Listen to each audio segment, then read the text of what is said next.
আসসালামু আলাইকুম ওয়া রাহমাতুল্লাহ। প্রিয় দিনদার ভাই ও বোনেরা, তাহাজ্জুদ নামাজ একটি অত্যন্ত বরকতময় নফল ইবাদত। এই নামাজে সূরা ইখলাস কতবার পড়তে হবে এই সম্পর্কে কোরআন ও হাদিসের আলোকে আলোচনা করা হলো। ভিডিওটি না টেনে শেষ পর্যন্ত দেখতে থাকুন। রাসূল সাল্লাল্লাহু আলাইহি ওয়াসাল্লামের সুন্নাহ অনুযায়ী তাহাজ্জুদ নামাজে সূরা ইখলাস বা অন্য কোনো নির্দিষ্ট সূরা কতবার পড়তে হবে এমন কোনো ধরাবাঁধা নিয়ম নেই। আপনি তাহাজ্জুদ নামাজে যে কোনো সূরা দিয়ে পড়তে পারেন। প্রতি রাকাতে সূরা ফাতিহার পর ন্যূনতম সূরা ইখলাস একবার পড়া যায়।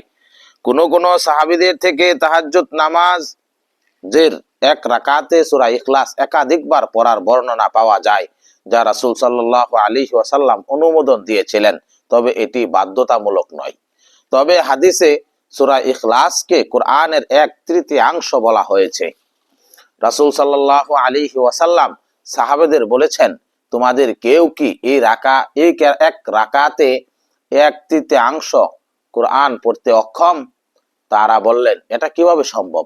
তিনি বললেন, সূরা ইখলাস কোরআনের 1/3 সমান। বুখারী 5015। তাহাজ্জুদ নামাজ কিভাবে পড়বেন? যে তাহাজ্জুদ নামাজ সাধারণত 2 রাকাত করে পড়া হয়। আপনি আপনার পছন্দ মতো সূরা দিয়ে পড়তে পারেন।